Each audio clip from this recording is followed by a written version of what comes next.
भज गिरिधर गोविंद गोपाला। भज गिरिधर गोविंद गोपाला। भजो मुरली मनोहर नंद लाला। भजो मुरली मनोहर नंद लाला। भजो गिरिधर गोविंद गोपाला। भजो गिरिधर गोविंद गोपाला। भजो मुरली मनोहर नंद लाला। भजो मुरली मनोहर नंद लाला। भजो गिरिधर गोविंद गोपाला। भजो गिरिधर गोविंद गोपाला। बोलिए वृंदावन बिहारी लाल की जय। जय जय श्री राधे। जय जय श्री राधे। सभी भक्तों से निवेदन, बहुत एकाग्रचित होकर सत्संग के प्रत्येक शब्द को पूरी एकाग्रता के साथ हृदयंगम करने का पूरा प्रयत्न कीजिए। ये गोपी और उद्धव संवाद ऐसा समझिएगा भक्ति का वो मार्ग है जिससे आप और हम सब ये समझ सकें कि भक्ति कहते किसको हैं। ये सत्य है कि भगवान ने उद्धव जी को ब्रज में भेजा किसके लिए? गोपी प्रेम समझने के लिए, क्योंकि ज्ञानी बहुत थे, विद्वान बहुत थे, और मैंने आपको यहाँ तक भी निवेदन किया महामंत्री भी थे, और उनसे बड़ा ज्ञानी विद्वान उस समय द्वापर में कोई नहीं था। लेकिन ऐसा मत समझिएगा कि कोई व्यक्ति बहुत विद्वान है या ज्ञानी है तो वो भक्त भी होगा। ऐसे बहुत संत महात्मा भी हुए हैं संसार में, जो विद्वान तो बहुत होते हैं, ज्ञानी बहुत होते हैं, लेकिन प्रेम नहीं होता।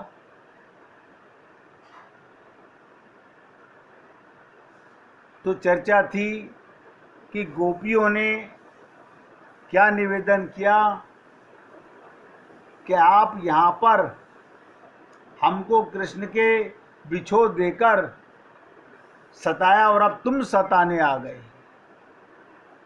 उल्हाना दिया। कल मैंने आपसे ये शब्द आखिरी में कहे थे कि पहले वो सताने आए, अब आप सताने आ गए। अब आप सब सोचिएगा कि गोपियाँ भगवान से प्रेम करती हैं और उद्धव जी को कहती हैं आप हमारे को यहाँ सताने क्यों आए। अब ये संवाद धीरे धीरे करके आपस में आगे बढ़ेगा। गोपियाँ कहती हैं उद्धव जी तुम हमारे लिए नहीं भेजे गए हो, तुम हमारे लिए नहीं भेजे गए हो। अब गोपियों ने कहा तो ठीक, बोली बाबा तुमको सताना होता तो हम काहे को आते। उद्धव जी ने कहा अगर हमें सताने ही भेजा होता तो हम यहाँ क्यों आते, ऐसा मत कहो। तो गोपियों ने कहा ठीक है, तुम्हारे स्वामी तुमको यहाँ भेजे, इसमें तुम्हारा क्या दोष है, तुम तो अपने भरतार के कहने से आए हो। गोपियाँ ये नहीं कहती कि हमारे पति के भेजने पर आए हो। एक एक शब्द ध्यान दीजिएगा, ये गोपी नाम ही प्रेम को छुपाने का होता है। प्रेम बताया नहीं जाता, ये उसी को बताया जाता है जो भगवत प्रेमी होता है। तो कहा तुम्हारे भरतार ने तुमको भेजा है, ये नहीं कहती कि हमारे पति ने तुमको भेजा है। उनका व्यंग ये है कि तुमको तुम्हारे उस मालिक ने भेजा जो हमारा भरण पोषण करता है। अब आप सोचेंगे भगवान तो मथुरा में रहते हैं, गोपियाँ नंदगांव में हैं, इनका भरण पोषण भगवान कैसे कर रहे हैं। ये बातें बहुत गहरी हैं। भरण पोषण का मतलब आपको इसके साथ साथ बताना चाहता हूँ, आपका और हमारा भी सबका भरण पोषण भगवान ही कर रहे हैं। ये हमारा मिथ्या अभिमान है कि हम मेहनत करते हैं, हम कमाते हैं, तब हम खाते हैं। ये मिथ्या अभिमान है। अभी पता नहीं ना उस प्रीतम के बारे में, वो सब कुछ करता है और जताता भी नहीं। वो तुम्हारे पहनने के लिए, देखो क्या कहती हैं गोपियाँ उद्धव जी से, उन्होंने पहनने के लिए तुम्हें अपना मुकुट देते हैं, अपनी माला देते हैं, अपना पीताम्बर देते हैं, खाने के लिए अपनी थाली का झूठन देते हैं, सो मजबूर होकर तुम यहाँ आए हो। अच्छा भाई, ऐसा जैसे भी भेजा, भेज तो दिया ना, तुम्हारी याद ना आती, तुमसे प्रेम ना होता, तुम्हारे लिए व्याकुल ना होते तो हमको भेजते क्यों। उद्धव जी ने कहा अगर तुम्हारे से प्रेम ना होता, तुम्हारी याद ना आती, तुम्हारे लिए भगवान भी व्याकुल ना होते तो हमको भेजते क्यों। अब आप कहेंगे हमारे जीवन में कोई गोपी नहीं आई। हम सबके जीवन में आते हैं संत महात्मा, वो भी गोपी का ही रूप होते हैं। फिर बताने जा रहा हूँ, जो व्यक्ति भगवान का नाम बेचकर पैसे कमाता है वो भगवत धर्म नहीं बताता, वो मायाबद्ध जीव है। जो हमारे को माया से हटाकर भगवान के प्रेम की ओर उन्मुख करता है, वो भी सब संदेश वाहक गोपियां ही होते हैं। ये आप और हम लोग नहीं समझ सकते क्योंकि बहुत गहरी बातें हैं। तो कहते हैं हमको भेजने से तो सिद्ध हो गया कि श्री कृष्ण तुमसे बहुत प्रेम करते हैं। अब उद्धव जी धीरे धीरे समझने लगे कि इन गोपियों से कैसी वार्तालाप करनी चाहिए। हमको भेजने से सिद्ध हो गया कि वो तुमसे बहुत प्रेम करते हैं। इसी पर गोपियाँ कहती हैं उद्धव जी तुम हमारे लिए नहीं भेजे गए हो, तुम हमारे लिए नहीं भेजे। याद होगी उनको, ये देखो यहाँ फिर व्यंग किया। गोपियाँ व्यंग इस पर नहीं कर रही हैं, अपने प्रीतम अपने प्यारे कृष्ण के लिए कर रही हैं। उनका उद्धव जी से क्या मतलब। फिर व्यंग किया, बोली उनके माता पिता को सुख पहुंचाने के लिए तुम यहाँ भेजे गए हो, हमारे लिए नहीं भेजे गए। कितना दुख प्रकट होता है गोपियों के इस कथन में कि अंदर से फूकी हुई हैं, जली हुई हैं विरह की अग्नि में। अब आपको और हमको कोई विरह की अग्नि अभी तक तो लगी नहीं है। जिस दिन लग गई, जिस दिन हमें भगवान के प्रेम की विरह की अग्नि लग गई, बस समझिएगा संसार में कुछ भी अच्छा नहीं लगेगा, मन नहीं लगेगा। तो उद्धव जी क्या कहते हैं, नहीं नहीं गोपियों, हम तो खास करके तुम्हारे लिए ही भेजे गए हैं। और एकांत में संदेश भी दिया हमको। उन्होंने अपने माँ बाप को तो जरा सा नाम लिखा, यानी उनके लिए एक श्लोक, एक एक शब्द पे ध्यान दो, और तुम्हारे लिए 4 श्लोक बोले हैं भगवान ने। माता पिता के लिए 4 शब्द भी नहीं। तो बोली, नहीं उद्धव जी, यदि यहाँ उनके माँ बाप ना होते तो तुम्हें भेजने का कोई बहाना भी ना होता। ये तो गोब्रज है, माने यहाँ गौएं रहती हैं, पशुओं के रहने की जगह है। हम तो बेचारी गाय हैं, हमारे तो जुबान है नहीं। ये कहने का अर्थ क्या कि गौएं बोल नहीं सकती, बहुत जरूरत होने पर ही बोलती हैं। जैसे गाय, भैंस, बकरी, घोड़ा, ये सब प्यासे होते हैं, भूखे होते हैं, तब तो बोलकर बता देते हैं, और नहीं तो चुपचाप रहते हैं। वैसे ही महात्माओं को जितना बोलना जरूरी होता है उतना ही बोलते हैं, अन्यथा उनको मौन रहना चाहिए।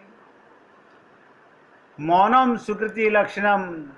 आप देखिएगा, बहुत से लोग बहुत बोलते हैं और बहुत से लोग बहुत कम बोलते हैं। कोई कारण होगा। जो नहीं बोलते उनका मन कहीं और व्यस्त होता होगा। जो संसार में व्यस्त होते हैं, संसारी कामकाज में व्यस्त होते हैं, संसारी व्यवहार में व्यस्त होते हैं, परिवार और समाज में व्यस्त होते हैं, वो बहुत बोलते हैं। और उन्हें पता है कि मैं अपने मन से, अपने हृदय में परमात्मा के साथ जो प्रेम की बातें हैं उसे बोलूं क्यों, ये तो वो जाने और मैं जानूं। पूरी ताकत लगा के सुनो। किसी संत से एक भक्त ने पूछा कि मूर्ति पूजा की क्या आवश्यकता है, मूर्ति पूजा की क्या आवश्यकता है। तो संत क्या बोले, जीव को अपना भगवत भाव बढ़ाने के लिए कि इसी बहाने से सही तुम्हें ये तो याद होगी कोई भगवान भी है, कोई भगवान भी है जिसने तुम्हें मनुष्य शरीर दिया है। भगवत भाव को जागृत करने के लिए, भगवत भाव, प्रेम का भाव, भक्ति का भाव। ये जितने लोग भगवान की पूजा करते हैं, मैं इतना ही तो कहना चाहता हूँ, इंद्रियों से सब करते हैं। अगर वही पूजा मन से, बुद्धि से और चित्त के भाव से करें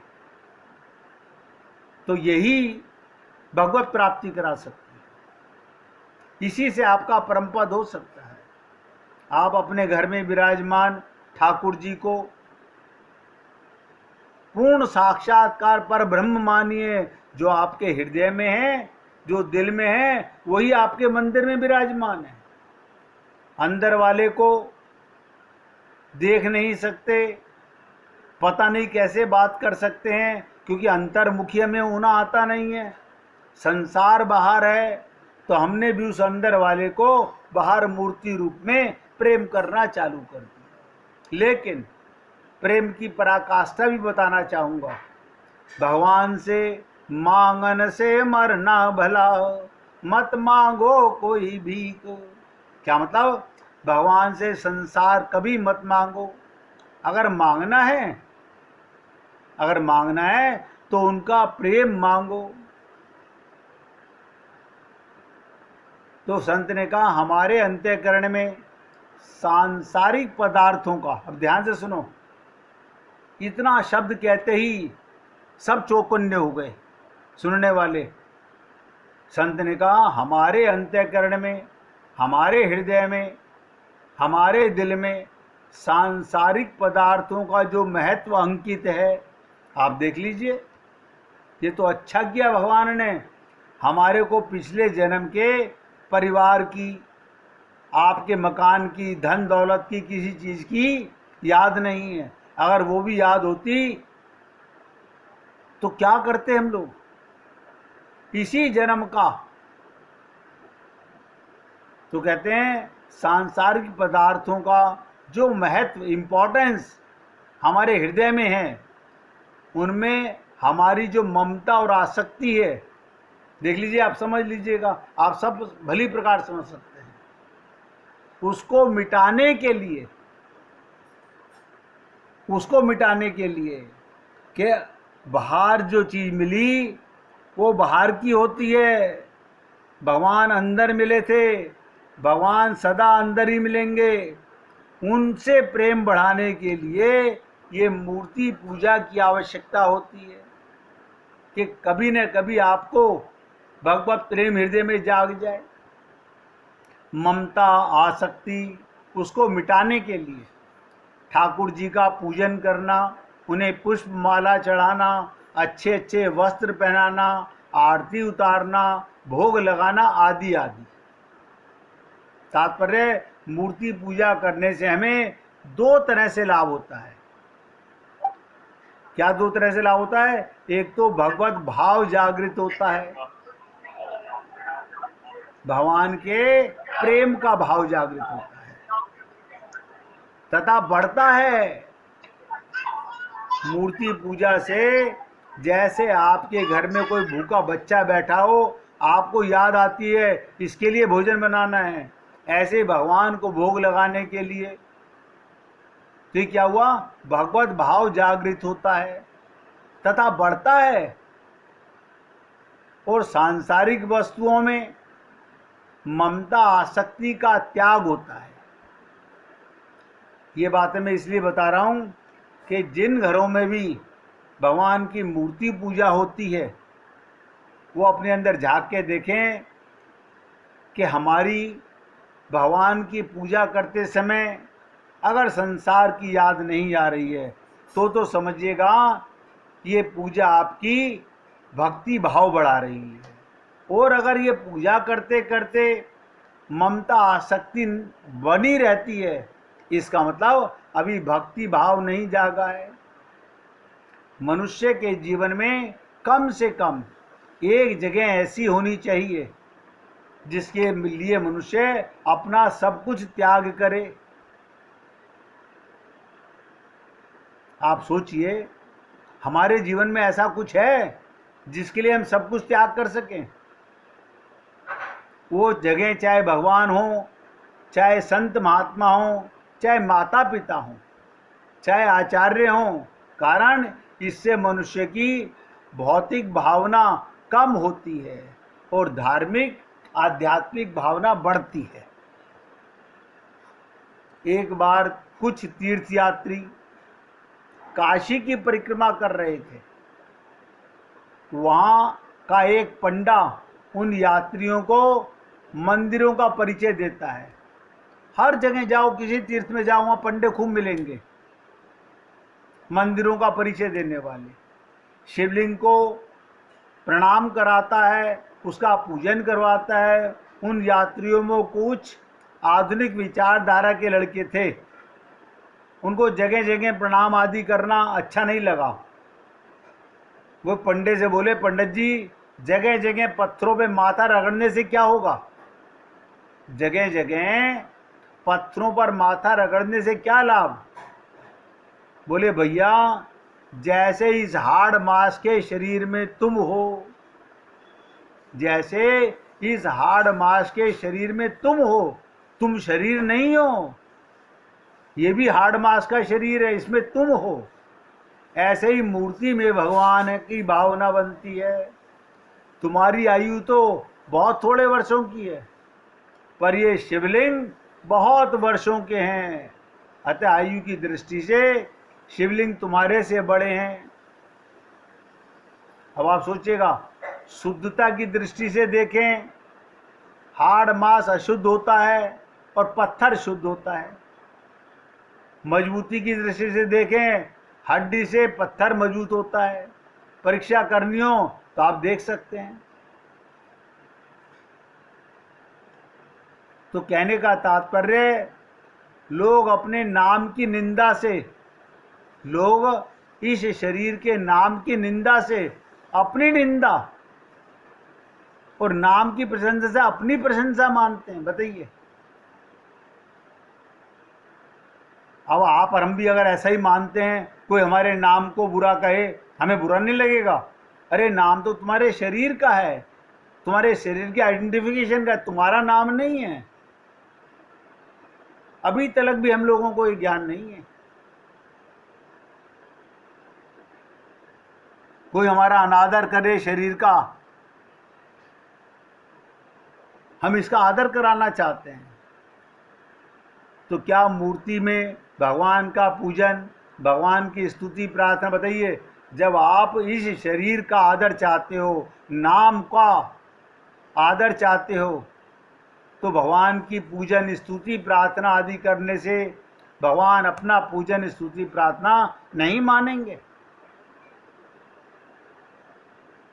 इसलिए जो भी आस्तिक पुरुष होता है, वो भले ही मूर्ति पूजा से परहेज रखे, पर उसके द्वारा मूर्ति पूजा होती है। जैसे वो वेद की ग्रंथों को मानता है, माता पिता को मानता है, ये सब मूर्ति पूजा ही है।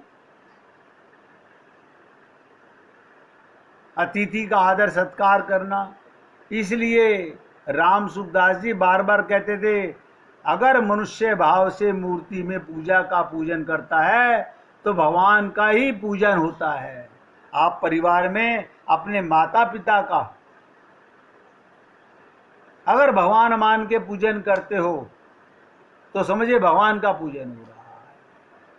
लेकिन ऐसा करते हैं कि नहीं, ये तो आप और हम लोग समझ सकते हैं। हम जानते होंगे कि हम ऐसा करते हैं या नहीं करते हैं।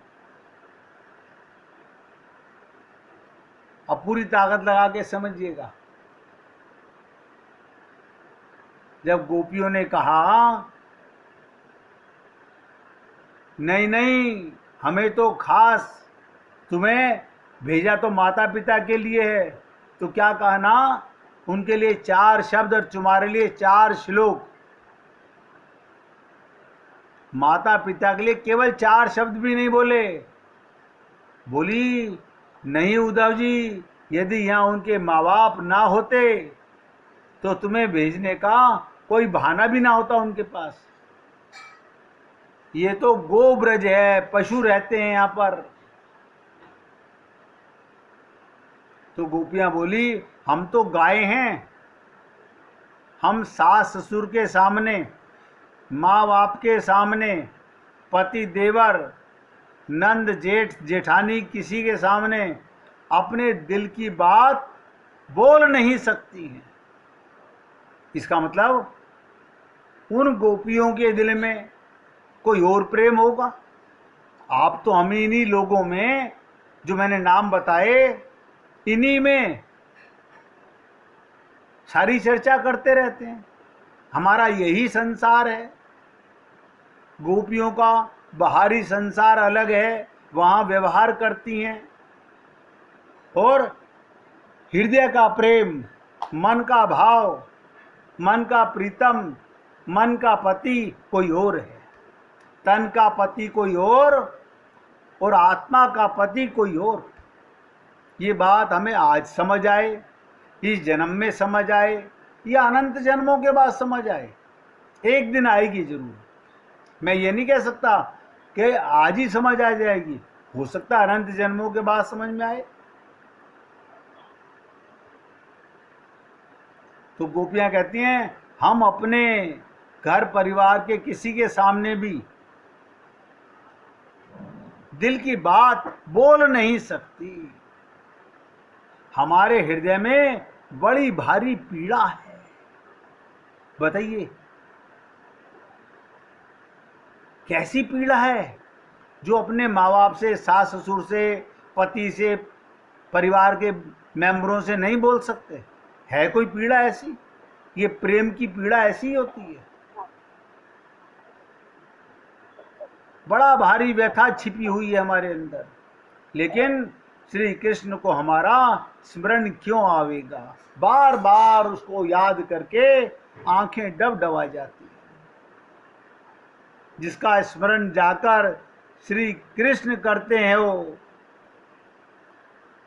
हमने उनकी क्या सेवा की, क्या सुख पहुंचाया, क्या उनसे प्रेम किया कि वे हमारी याद करेंगे? बुलाना दे रही, हमने उनके लिए ऐसा क्या किया है कि वो हमारे लिए भेजेंगे? आप सोचिए क्या दशा होगी इन गोपियों की, जिनके हृदय की वेदना। और ये भी जब उद्धव जी ने इतनी बात कही कि मुझे भेजा ही आपके लिए है, तब इतनी बातें, क्योंकि वहां पर केवल वही गोपियां थी उद्धव जी के साथ में जो सब भगवान की प्रेमिका थी। एक बार आप भी प्रेम से गाइएगा, तुम हमारे थे प्रभु